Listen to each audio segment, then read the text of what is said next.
Hi, and welcome to Rain Radio, where we have juicy conversations that lead to powerful transformations. We are your hosts. I'm Lila Sage. And I'm Naomi, and today we are talking about when everything feels like a motherfucking should. So grab your drink and your journal, put on your crown, and let's chat. What are you drinking? Oh, I gotta stop being so predictable. Water. I just finished my apple cider and am going back to water, so we can be predictable together today. Excellent.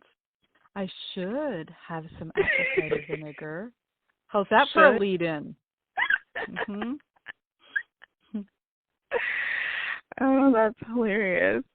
So tell us about these shoulds of yours that have brought us to today's topic. Should. Most of us, if you've been around a while, whether with us or other people who are in sort of that personal growth, mindfulness arena, you've probably heard someone say somewhere along the way, stop shoulding on yourself. And it's so true.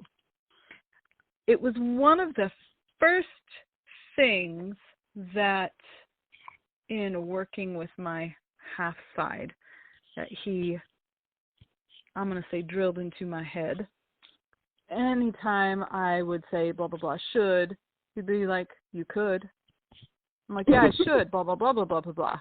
You know, completely oblivious to the difference. And he finally got it through my head that a should is typically someone else's value system that either they or you have foisted upon you. Now, if they've foisted it upon you, sometimes that can lead us into being a bit of a victim, and we're going to talk about that in a different episode. Yeah. But how heavy are the shoulds? Oh, I should really work today. I should really do this today. It's Saturday, and I should work today. Oh, I should really go to the store. I should do the laundry. I should. They don't feel fun. They don't feel light and happy. Right? No. It's interesting. Go ahead. Mm-hmm. I was going to say it's interesting listening to you because my shoulds have been invisible. Oh. Yeah. Say more about that. So it's not like I should go to the grocery store. It's more like if I don't go to the grocery store, the children don't eat, but I really don't feel like going to the grocery store. Or I really don't feel like doing laundry, but if I don't do laundry, then because they're going to go to school with dirty clothes on, which I don't think would faze any of my three, unfortunately. But I wouldn't have said I should. So if someone would have said, Lila, don't should on yourself, I would have been like, yeah, I don't typically do that. But that energy is the same energy of like there being something that doesn't entirely light me up. Mm-hmm. Or I won't say something. There being a bunch of things. Because when it's just one something, you're like, you do it, and then you go on about your life, and it's all gravy. But right. For me, it's when most of the things feel heavy and not fun. And then I'm like, ugh. But it's the same energy of the shoulds. Absolutely. If it's an I have to, I need to, because not everyone uses the S word. Mm-hmm. And you bring up a great point, which is why we even titled today what we did. It's not so much, okay, there's something I have to get done. Okay, no problem. Might even be two things that I have to do that are maybe even an obligation. But it's when everything feels like a should, or even maybe everything is a should, a have to, an obligation. That's when it's like, I'm going to blow my top, or I'm just going to shut down and crawl under the cover. One of the two. There's no in between. You're going to get one bold reaction to the other. I'm going to disappear, or green pea soup is going to come out of my mouth. But so, yeah, it doesn't always sound like, oh, I should, right? Mm-hmm. Absolutely. But that energy, describe the energy you're talking about.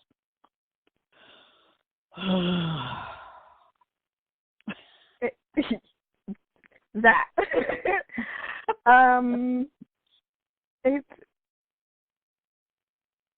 It's draining. It's very soul sucking are the words that come to me, but that feels a little extra. But it's very much like nothing is enjoyable or enjoyed. And there's definitely not much, if any, power in the experience of having my life filled with tasks and people that don't light me up. And then it feels like the dishes are in charge, the laundry's in charge, the grocery store's in charge. The children are in charge. Everything and everyone is in charge except me. I love it, because sometimes I wish someone else was in charge. Mm-hmm. And yet, more than anything, I just wish they would go do those things. So really what I need is an errand boy and a maid. So yeah, more so than somebody being in charge. Because at first it's like, oh, when you said that, I'm thinking, would it be so bad to have somebody else finally be in charge of what are we having for dinner? Would it be so bad to have somebody else doing the grocery shopping or the cleaning or go get the oil changed in my freaking car? Would it be so bad to have somebody else be in charge of those tasks? That would be amazing. But not having those tasks be in charge of me. Yes. Different party. Yeah, exactly. Those tasks be in charge of me is a great way of putting it. Because if I feel like I'm being beat up and bullied by my to-do list or my calendar, no bueno. If you've never been bullied, maybe you're like, I'm having a hard time relating to that. Watch a sappy Hallmark Channel movie, not one of the romantic ones, but like one of the kid movies where, there's an underdog in there somewhere. Mm-hmm. And just watch that dynamic. So and maybe that light bulb will go on if you've never been picked on or bullied or anything. But yeah, if your life is in charge of you, instead of you in charge of your life, where, Miss Lila, is the sovereignty in that? Oh, it's waiting for you to step back into it. And I don't know if my methods are the best methods, because my methods are pretty radical. When I was in that place where I felt like everything was in charge of me, I literally stopped doing dishes. Environmentalists, do not come after me. I apologize. My sanity needed paper plates. So I stopped washing dishes because the dishes were driving me crazy, and shouting at my children was driving me crazy, and nobody was washing their dishes. So I just stopped. Started using paper plates, which got me back in charge of the dishes. My kids would throw them away, but they would not put actual dishes in the sink or wash them when they were. It was weird. I don't understand, but it worked. Very few people really understand the workings of the small child mind. Go ahead. And with the laundry, I outsourced it, and not everybody can afford to outsource their laundry. Sometimes you need a different plan.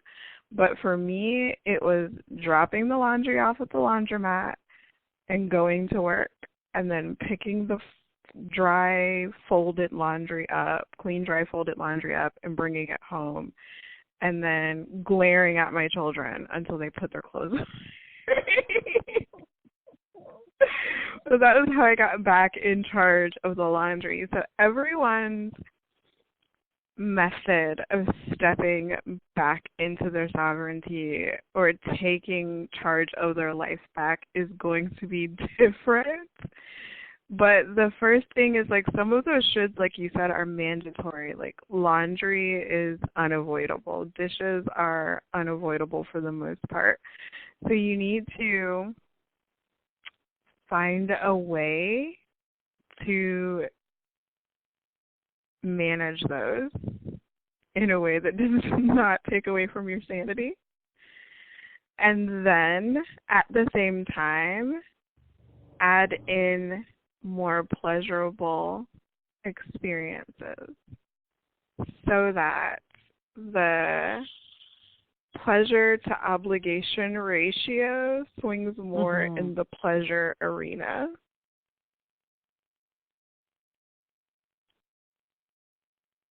Absolutely. Absolutely. I love that. And knowing that, 'cause let me ask you, are you still using paper plates today? No, and it took like a year, and it wasn't like paper plates every single day for every single meal. But dishes have made me cry. For those of you who are new to my life experiences, spending a decade and a half depressed, some things like a sink full of dishes have made me like curl up fetal position on my bedroom floor and sob. So paper plates were like a necessary way to regain my sanity and then regain my energy so that I had the mental and emotional fortitude to be able to say, okay, guys, now when you leave the kitchen table, take your plate with you. Go directly to the sink and wash it. Put it in the dish drain, and then you may go on about your life. And I think it's been like 2 or 3 years, and they're well trained, but it took me a year, roughly, of like paper plates at dinner to not want to kill the children or cry over the dishes. Right, cry while doing dishes. Well, and I think that that's the thing. It's like sometimes we do have to put these stopgap things into place.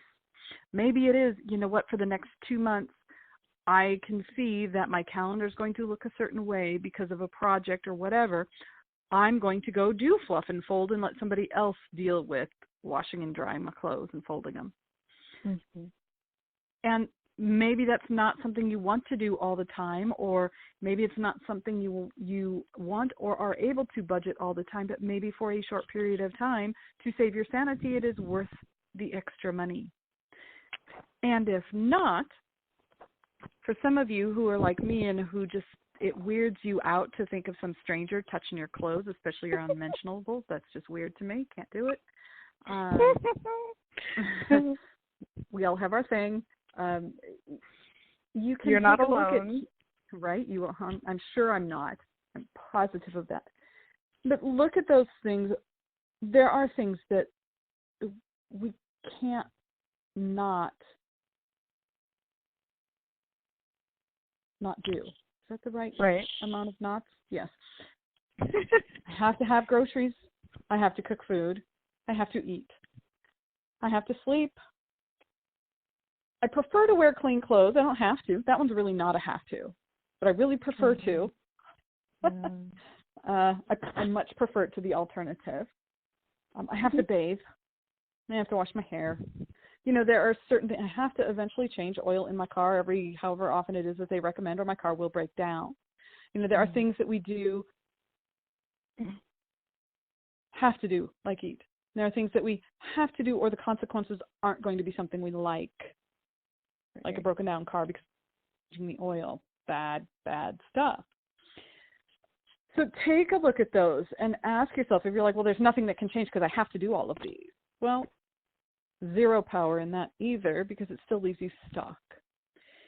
when you can look at which are the most critical, which are the ones that make me want to curl up in a fetal position and cry, which ones do I just not like to do but I can hammer it out, which ones can be delegated easily and cost effectively, and go from there. If you're like, my budget doesn't allow for outsourcing of any darn thing and I have to do it all myself, because some of you might be in that place, at least right now. I have also been there right? before I could afford laundry service. Right. And it's an opportunity to ask yourself, okay, so if outsourcing this isn't currently an option, what can I do? I believe it was in one of our recent podcasts, we talked about what could be possible, what could I do differently that would take that needle and move it a little bit from obligation to pleasure. Mm-hmm. What can I do? And most often it is a mindset shift. What?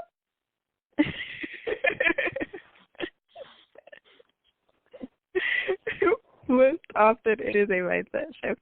If your house is in charge of you, crap, I can't remember the name of the book now. I'll find it and put it in the show notes. But if your house is in charge of you, there's a fantastic book that I read, and she talked about washing your dishes, just washing your dishes. Like, just take one thing, like Naomi mentioned a moment ago, the thing that might be driving you insane, and conquer that thing. Mm-hmm. So, like, every day for a week, just wash all of your dishes at the end of your day before you go to bed as, like, part of your nighttime routine. That's it. Don't worry about the stove or sweeping the floor or trying to declutter. Nothing. Just wash your dishes. And your job is to do that until it becomes a habit. And then you add in wiping off the table until that also becomes a habit. And then you add in wiping off the stove. So when you shift the mindset of, like, washing dishes isn't optional, it's just, we ate dinner, I wash dishes, period. Then you don't have the mental drama, because a lot of what goes on with our shoulds is mental drama. There is no drama about going to the grocery store until I start thinking about, which store do I want to go to? Oh, God, I hate Walmart. It's so far away, but they're so much cheaper. I guess I'll go to Schnucks. But now it's 3:30, and there are going to be people there. As much as I love people, I don't really like shopping with them or crowds. So if I take all of that mental drama out and just go to the grocery store, in and out in 20 minutes. It's a wrap.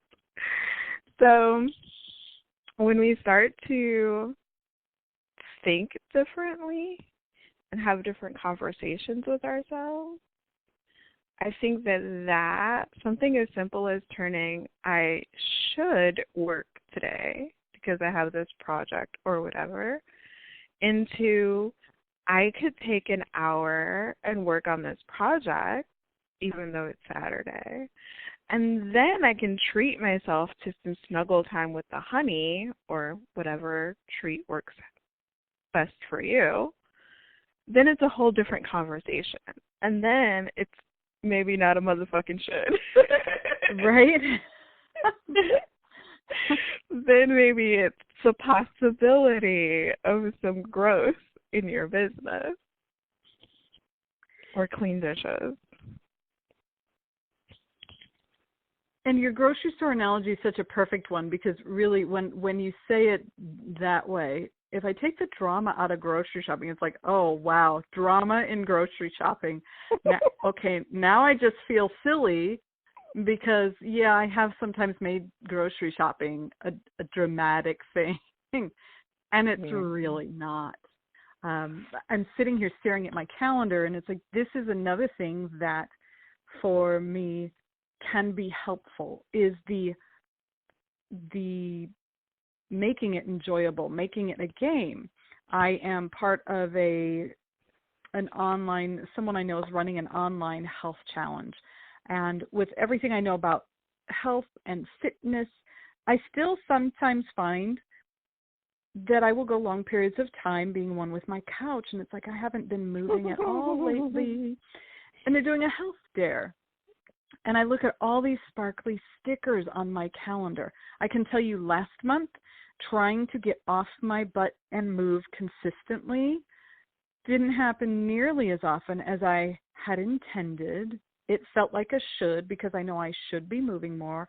I know how much it helps my body, and I know I'll feel better, and then my muscles and my all the stuff that we tell ourselves, and we finger shake. At least I do. I don't know if you guys do. Finger shake at ourselves. Zero power in that. Right. Just a lot of guilt, and then a lot of stubborn 4-year-old comes out, well, then I'm not going to walk at all. Screw you. But We're not looking like at my that. calendar, we made it fun. And guess what? I have got so many freaking sparkly stickers on my calendar, and smiley faces for when I did yoga, because I had to differentiate.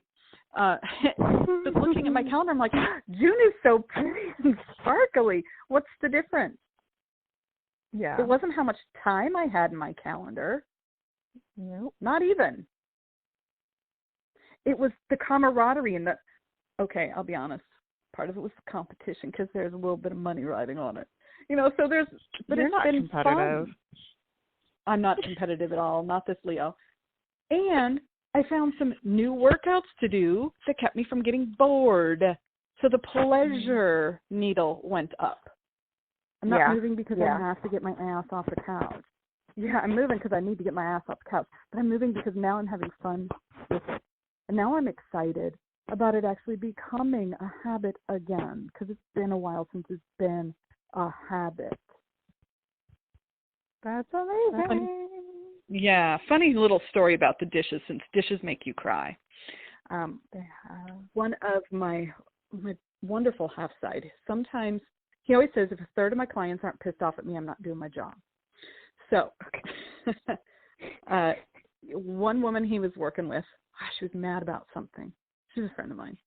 And I don't even remember what it was she was storming about, but like we're talking stomp around the house, slam the doors, kind of pissed off about something.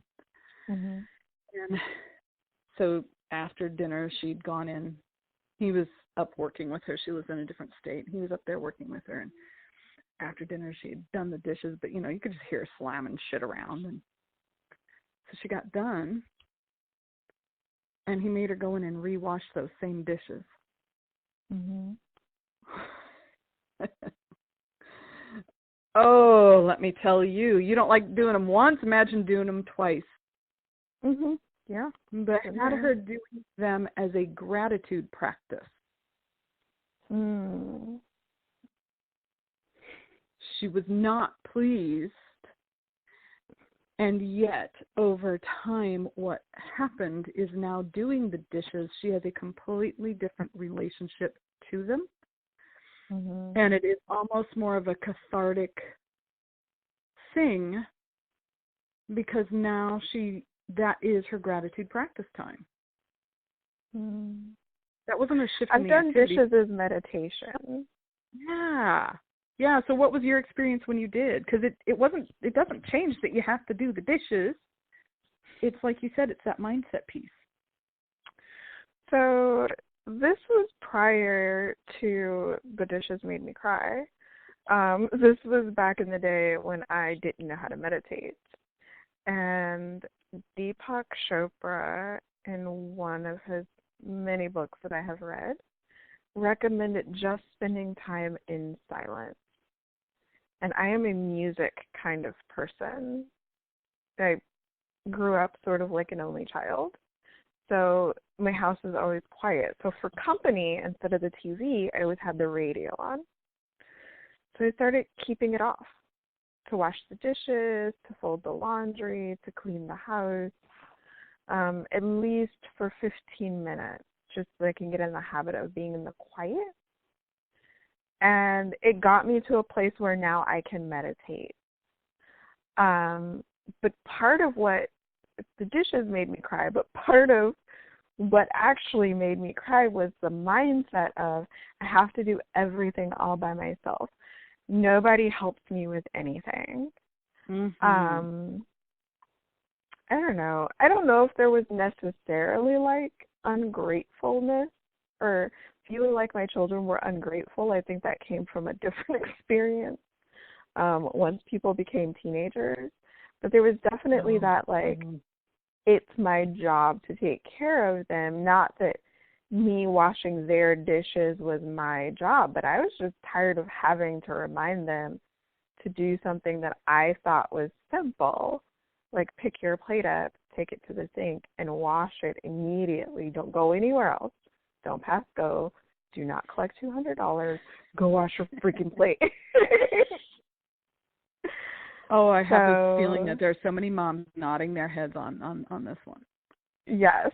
So that was, eventually there became the mindset shift that I missed the phase of teaching them that habit because I was couch surfing with them. And so we were not in a stable, solid space where I could do that. And I had to remind myself of that and then train them in that new habit. And now it's not a problem. We also have a dishwasher. Right. But now they get up from the table and they take their plate either to the sink or to the dishwasher. And when the dishwasher is done and the dishes are clean, the boys know that their job is to unload it. And if I have to remind them, there's no whining. It's nice. Just like, okay. Yeah.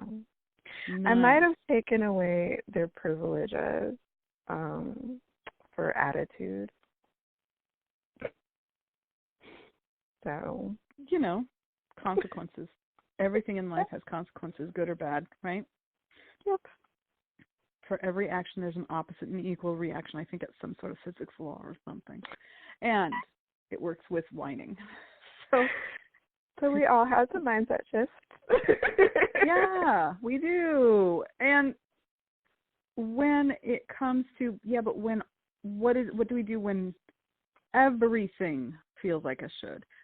Or as we said, when everything feels like a motherfucking should.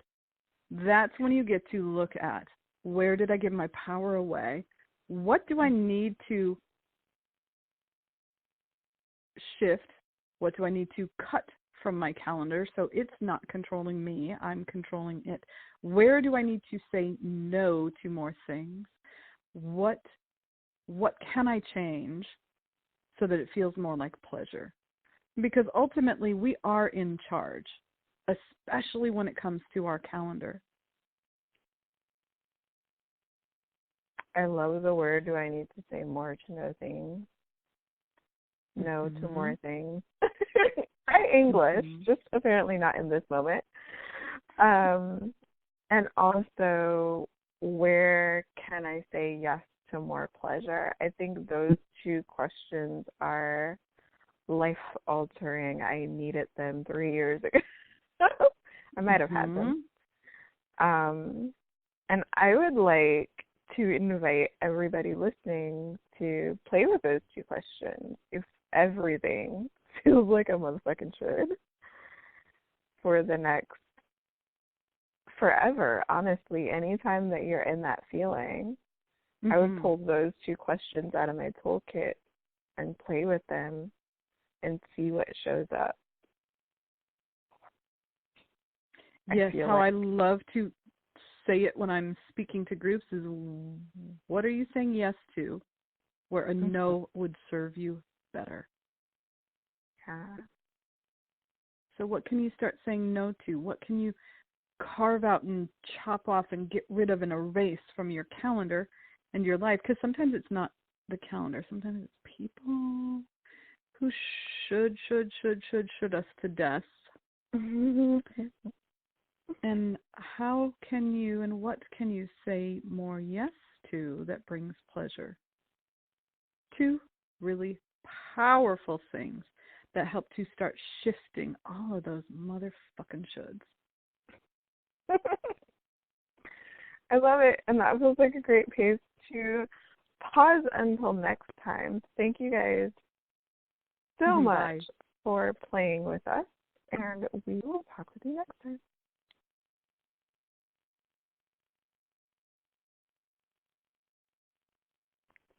Hi, and welcome to Rain Radio, where we have juicy conversations that lead to powerful transformation.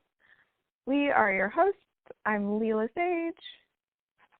And I'm Naomi Calderon. Today we are talking about seasons and cycles and the power within those.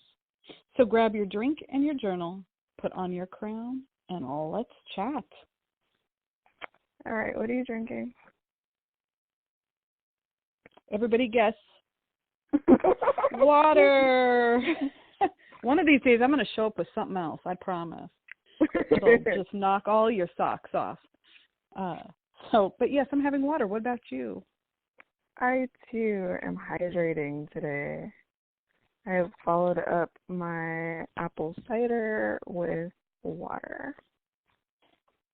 Well, and it's perfect to have that on board right now because we're talking seasons and cycles today because we're right here at the front edge of summer, and it's so important to stay hydrated. So yay us.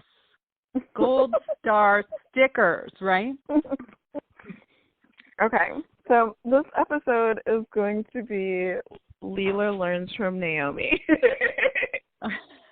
Oh, trust me, Lila has a lot to input here too. Don't let her fool you into thinking she doesn't. I know you stand. I know you got some power to stand in with this, sister. Right? Oh, I'm sure I do. And we'll find out. Yes.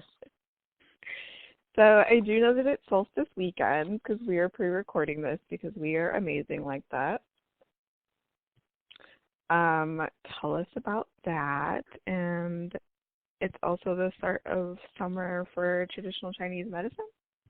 Yeah, for the 5 elements of Chinese medicine, we're moving from spring into summer, and that's probably more of where my conversation will come in, because that's just where my zone of genius is, if you will. So we're moving from the wood element into the fire element. We're moving into the most yang energy of the year, and yang energy is expressive and explosive and juicy, and we're coming into the season where all these things we planted in spring are bursting forth with life. It's all about life and energy, and it's, at least for those of us in the northern hemisphere. Southern hemisphere, you folks, you guys are the opposite. You're going quiet. You're going dark. You're going silent. The most yin time of the yin time. But here in the northern hemisphere, it's the most yang of the yang. And so our energy, there's cycles in nature. There's cycles in our body. And when we push up against those and we try to do other, we end up kind of stepping out of flow. Okay. Or worse, we're like the salmon trying to swim upstream, right? Although it seems to work for them because, they birth and all that stuff. But it's a little bit more difficult, right? So where is the best focus for our attention and energy in the summer months?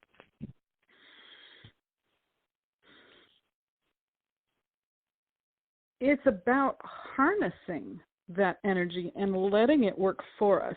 And this is true no matter the season. How can we harness whatever that season's energy is rather than pushing up against it, rather than working against it and ourselves? For summer, it's about,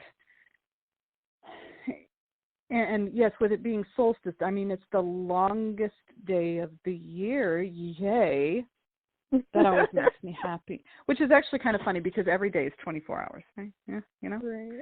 But it's the longest daylight that we have, where the night is the shortest.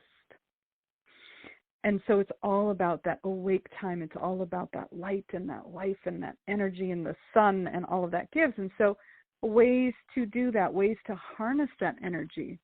This is a great time to be active. This is a great time to take action on things.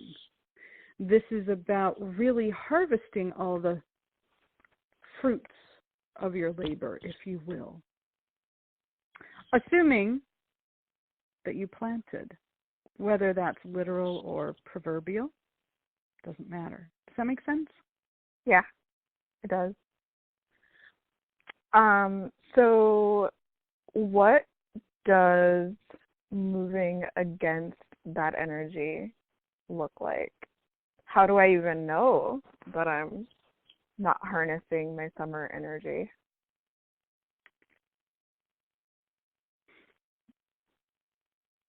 There are a couple things that come to mind. Number one is that it can be very easy to burn out because we do feel that energy. I don't know about you, but I feel a lot more energized in the summer. I'm a summer baby. You got all the vitamin D from the sunshine. It's warmer. There's just this natural let me get out. Plus, unless you live somewhere where there's year-round school, if you have kids, now the kids are out of school. And so there's like this whole vacation attitude, right? Mm-hmm. It can be easy to have an excess of that energy and burn out. So we want to make sure we balance that. We also, so that's one thing to pay attention to, but how to harness it and how to use it, I always look to what do we need to fuel the body during this time. And we already talked about one, hydrate. Because I always show up to these calls with water. So hydrating is so important. It's also about going with the momentum. If we were to act in opposition of, if we look at the opposite season, winter, that's when it's about going inside and being meditative and contemplative, and it's the deep, dark, still waters. So if all I'm doing every day is I'm getting quiet and I'm hibernating away from people and things, I'm going against the nature of the season. Yeah. Does that mean don't meditate? No. And why do you think it doesn't? Because I agree with you completely, by the way. Because there's a difference in meditation and hibernation. That's what came to me. So, like, winter for me is all about hibernating. Like, give me a book, give me the couch, give me a blankie, some warm beverages, leave me alone. And meditation's like the first 15 minutes of the day. You sit, you remind your mind that you are in charge of it. It is not in charge of you. And then you go on about your life. Absolutely. Absolutely. And that's a beautiful practice that, frankly, when you say how do we work with versus being in opposition to the energies, that's a great way to do it. That's a place to really create. I just heard fortify. It's not like it's a breakfast cereal, but fortify your personal power. I'm just going to go with it. It's through that meditation, because that's where you learn about you. That's where the things that don't serve you start to fall away. That's where clarity comes in. And yes.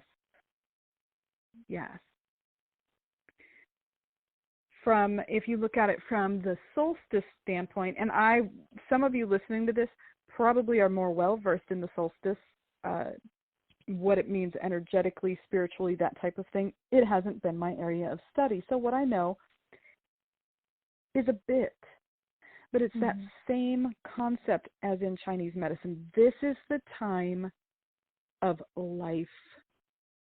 The summer solstice, say that 17 times really fast. There's an opening up of potential. There's the life and the abundance,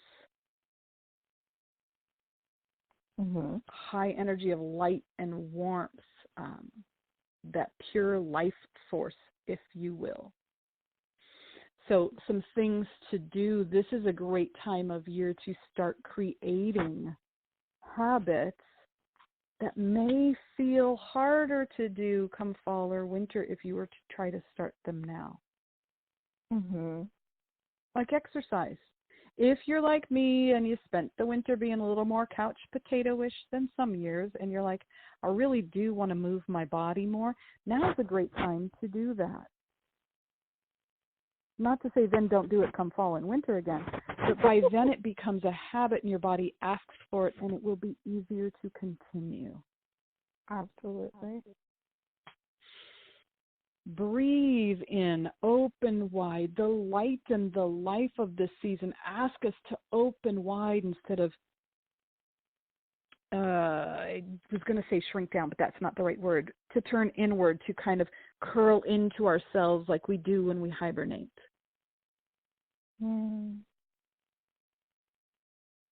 It's a great time to set some really phenomenal intentions for expansion. I want to say, be crystal clear with your intentions. My friend set some solstice intentions to create a new life, and she got pregnant. Not the new life she was intending. So, clarity.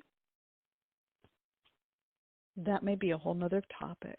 Because, yes, be very clear on what, wow, okay, now I know what I'm not setting.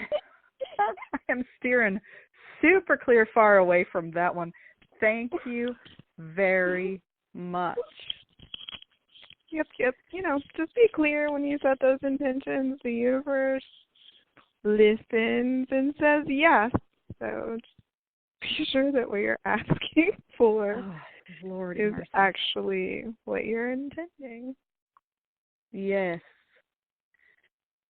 I wanted a husband, and I got somebody else's.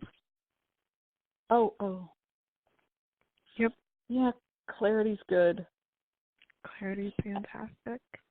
And that takes us kind of down another path of, that's where knowing yourself, which is part of the journey to that personal power into sovereignty. That whole aspect of sovereignty is about knowing yourself. And it's a constant exploration, right? Mm-hmm. And Absolutely. while in winter time, that's what winter is all about, is that intercontemplation and getting to know you. You can continue that work in a different way this time of year, but it's that knowing you, knowing yourself, that helps you be very clear that maybe you don't just want a husband, but someone else's might show up. Okay, that's funny, not funny. I'm sorry. I'm over here laughing, and I know that ultimately it's not funny, especially 10 years later, it is hilarious. But then I was furious. Yeah, not so much. Yeah. Not so much okay with that. I get that. Oh, the universe has really got a sense of humor sometimes.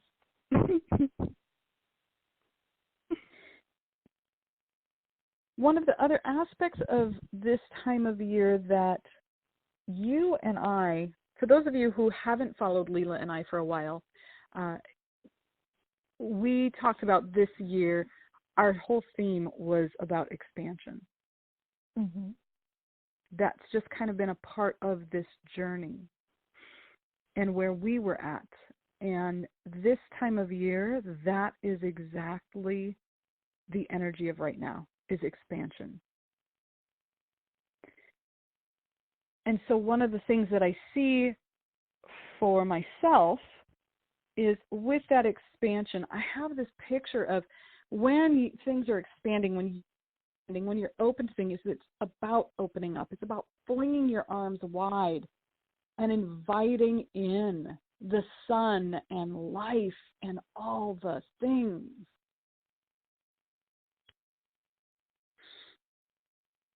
And so then my question becomes, am I simply flinging my arms wide open, or am I truly open to receiving?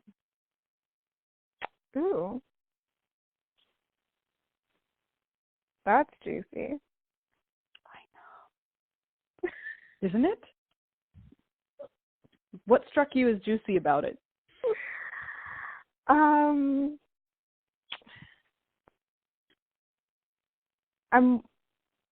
My first thought was, what's the difference? What's the difference between flinging my arms wide open and truly being open to receiving? And I received the answer on an energetic level, but it has not reached my mind yet. Mm-hmm. But it is a really powerful image for me, Mm-hmm. of just like, I think when I'm truly open to receiving, I don't have judgment. So how do I? Okay, so for those of you who have not been in our personal conversations or on my Facebook page, you may not know that whoever is taking my orders to the universe is dyslexic. So I order things like more clients in my business so that I can release my day job to the next person who's going to love it. And I end up with things like 2 of my clients firing me. Or I have the intention of really being at home with my kiddos. I want to be at home when my kiddos get off the bus. My babies were 7, 5, and 3 at the time. And I totaled my car and got laid off from my job. So even if getting laid off from my job, I couldn't pick up another one because I had no transportation. But I was home at 2:30 every day to get the kids off the bus. So I think being truly open to receiving is recognizing that I am really getting what I am asking for. Mm-hmm. Even if it doesn't look the way my logical mind and my very opinionated ego thinks that it should look. That's kind of how it played out. I don't have an opinionated ego, do I? I don't think so. No. That might be a different call on a different day. Yeah. Yes. So. So I like that being open, and that also takes us back to the clarity you were talking about as well, right? So they do go hand in hand. And to be open, what I keep getting is not just to receive, but to celebrate fully. And the arms wide open, from a Chinese medicine standpoint, makes great sense, because this time of year, it's the heart is the organ system that's governed. So when we fling our arms open wide, it opens up that whole chest and that whole heart area to be able to receive and to give voice to those things. What's that? I said that's potent as well. Right? I'm very visual, so I gotta have those things. This comes from the yang time of the yang time, from a summer solstice standpoint. This is sort of that climax, that peak. This is the longest day of the year. The sun is celebrating if we want to personify it a little bit, maybe. It's, it's peak. It's longest appearance of the year.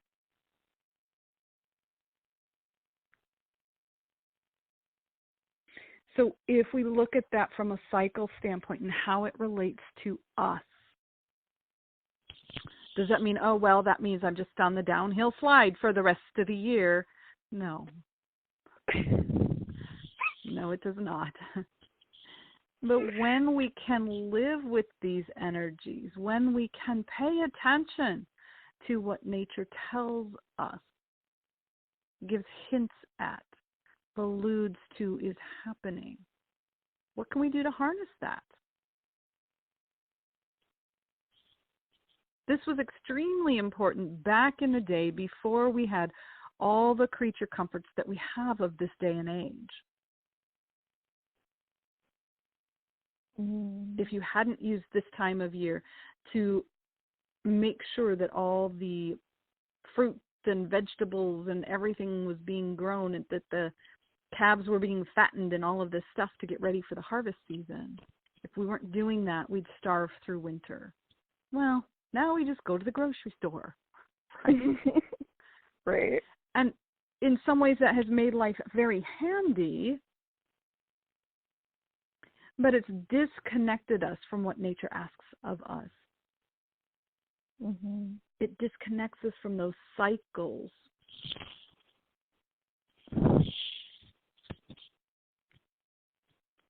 So what can you be doing now? And if you haven't studied Chinese medicine at all, which some of you listening probably have, and some of you may not have. Some of you may be like, I have never even heard of it.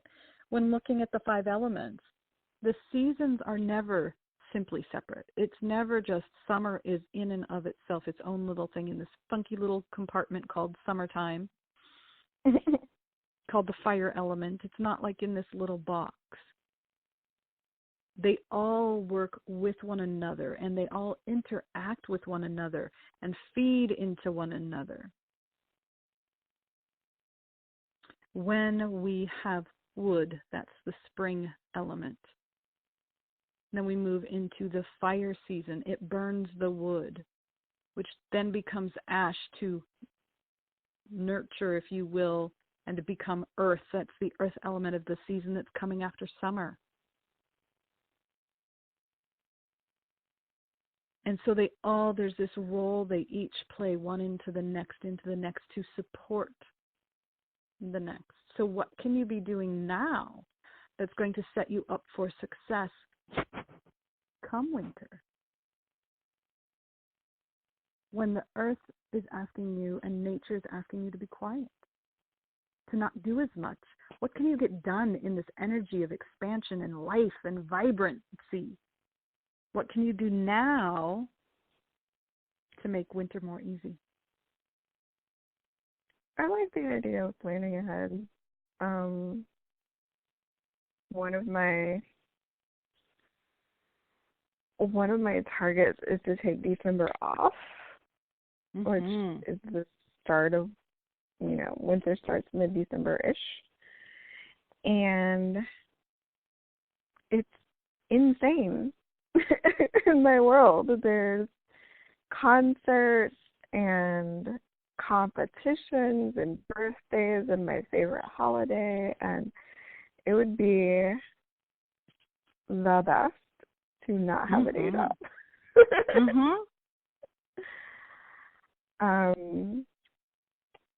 And so my current summer plans involve growing my business over the next 5 months so that in December I can just be super mom, enjoying my favorite holiday with my people. And how awesome is that? And it seems like, oh my gosh, Christmas, that's still like 5 months away. 5? Is that bad math? 6 months away? Whatever. It's a while. I can't even think about that right now. That's just too far away. And yet, if you're setting all of your intentions and putting your actions now towards building your business, how cool is that going to be come December when you can? say, I'm taking the month off. Yep. So for those of you who are like, but I like to be in the moment, great. Be in the moment. But what does this moment call you to step into? That's a juicy question. Mm-hmm.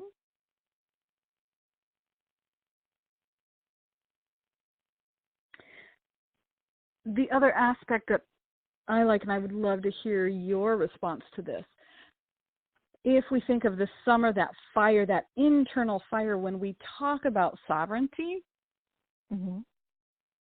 I think of that, because for me, the picture of sovereignty is, there is a bit of a regalness to this. This is about me owning stuff.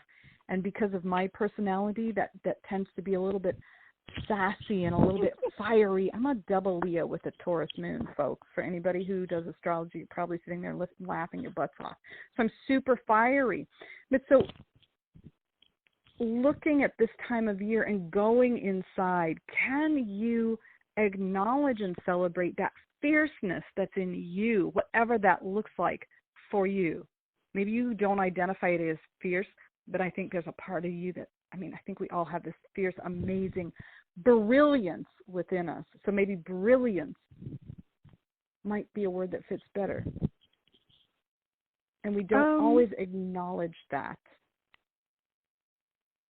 Yeah, that's really true, especially as a recovering shrinker.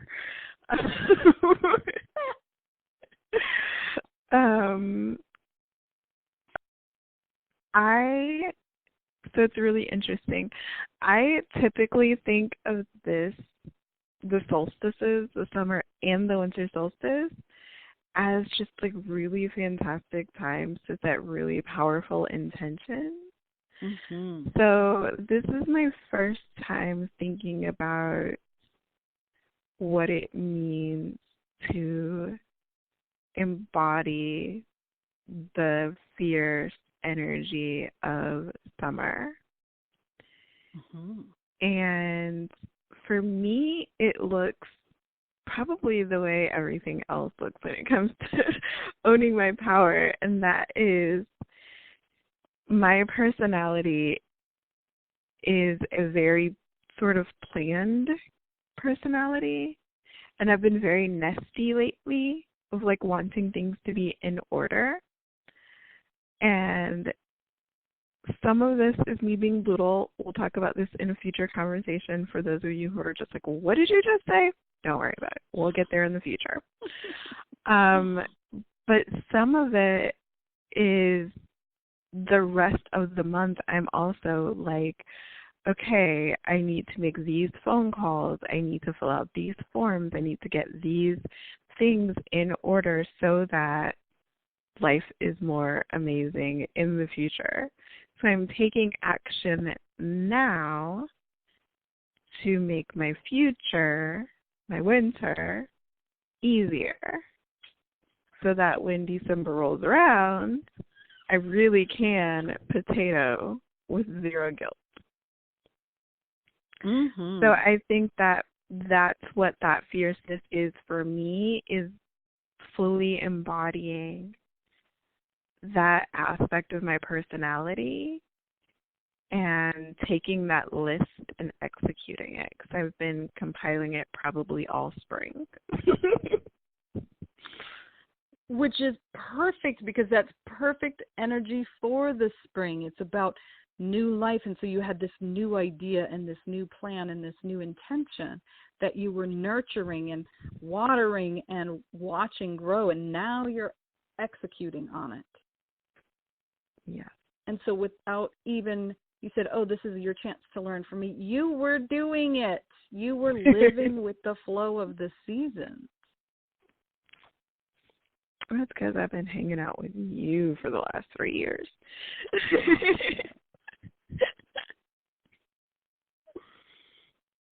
So how, folks who are listening, can you recognize and celebrate that fierceness of who you are, whatever that looks like? This is the time of year to really celebrate tap into that energy. And, yes, set clear intentions.